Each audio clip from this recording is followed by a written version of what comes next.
Hi friends, egg curry ready చేస్తున్నానండి. చూడండి, eggs first ఇలా ఉడకబెట్టుకోవాలండి. ఈ తర్వాత ఉడికిన తర్వాత పక్కన పెట్టుకోండి. తర్వాత ఇలా కొంచెం ఆయిల్ వేసుకొని ఆయిల్లో కొంచెం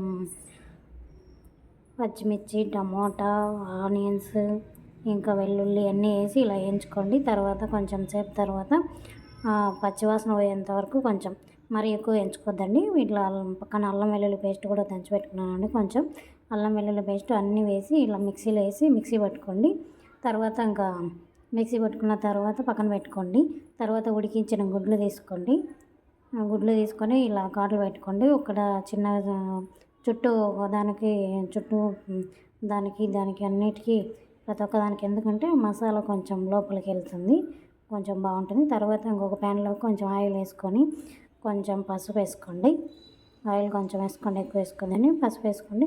పసుపు వేసుకున్న తర్వాత మనం ఉడకబెట్టుకున్న ఎగ్స్ వేసుకొని ఇలా కొంచెం బాయిల్ చేసుకోండి. కొంచెం బాయిల్ చేసుకోండి.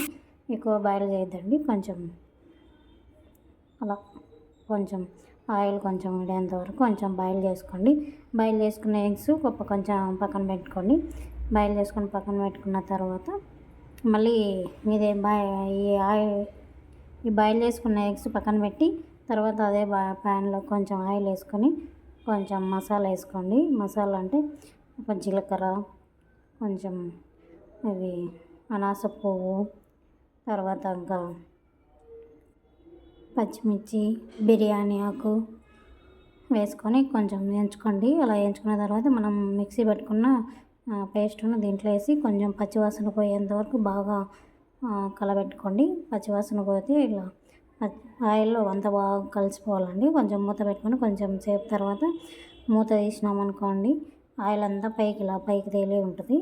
ఇలా పైకి తేలిన ఆయిల్ని కొంచెం మళ్ళీ మనకు కావాల్సిన ఎగ్గులు ఉంటాయి కదా అండి, ఇప్పుడు మసాలా వేసుకోండి. మళ్ళీ కొంచెం ఏమేమి వేయాలంటే కారం, కొంచెం సేపు ఇలా ఆయిల్ పైకి వచ్చేంత వరకు మూత పెట్టుకొని మళ్ళీ తీసి కొంచెం తర్వాత పచ్చివాసన పోయేంత వరకు బాగా వేయించుకున్నాం కదా. తర్వాత దీంట్లో కారం, ధనియాల పొడి, గరం మసాలా కొంచెం వేసి బాగా కలిసేలాగా కలదిప్పండి.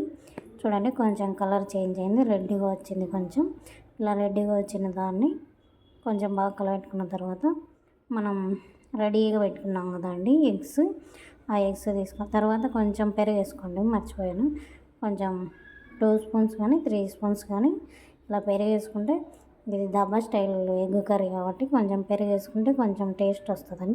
మనం బిర్యానీలకు కూడా వేస్తాం కదా, అలాగా దీంట్లోకి కూడా వేస్తే కొంచెం టేస్ట్ బాగుంటుంది. నేను ఫస్ట్ టైం ట్రై చేస్తున్నానండి, మీరు కూడా ట్రై చేయండి. ఎలా ఉందో మళ్ళీ కామెంట్ చేయండి. సబ్స్క్రైబ్ చేసుకోండి తప్పకుండా, మర్చిపోకుండా. చూడండి, బాగా కలిసేలా పెరుగు కొంచెం బాగా కలిసేలాగా కలబెట్టుకోండి. కలబెట్టుకున్న తర్వాత మీరు కూడా ఈ స్టైల్లో ఒకసారి చేసి చూడండి. నచ్చితే కామెంట్ చేయండి, షేర్ చేయండి, సబ్స్క్రైబ్ చేసుకోండి. తర్వాత ఇంకా చూడండి, ఇలా బాగా ఆయిల్ పైకి వచ్చింది కదా.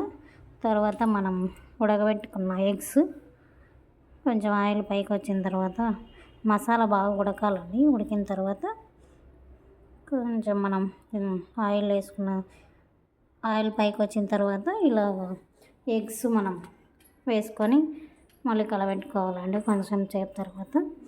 ఇప్పుడు కొన్ని వాటర్ వేసుకోండి, మరి ఎక్కువ వేసుకోవద్దండి, కొన్ని వాటర్ వేసుకోండి. మీకు క్వాంటిటీని బట్టి కొంచెం గ్రేవీ కొంచెం బాగుండేలా కొంచెం వేసుకోండి.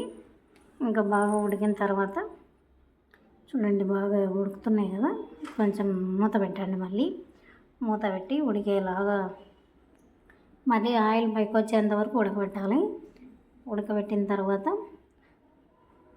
చూడండి, ఇలా ఆయిల్ పైకి వచ్చింది, బాగా ఉడికినాయి. ఇంకా దించి మన కర్రీ రెడీ అయినట్టే అండి. ఎగ్ కర్రీ దాబా స్టైల్ అండి. మీరు కూడా ట్రై చేయండి. ఇలా ఉడికింది, ఇంకా బాగా ఆయిల్ కూడా పైకి వచ్చింది, కొత్త ఉడుకుతుంది. పక్కనే రైస్ కుక్కర్లో బగారా రైస్ కూడా చేస్తున్నానండి. చూడండి, బగారా రైస్ కూడా రెడీ అవుతుంది. అది పొగకి ఎంత కనిపించడం లేదు. చూడండి దగ్గర. మీకు నచ్చితే షేర్ చేయండి, కామెంట్ చేయండి, సబ్స్క్రైబ్ చేసుకోండి. తప్పకుండా కామెంట్ చేయండి. Thank you for watching.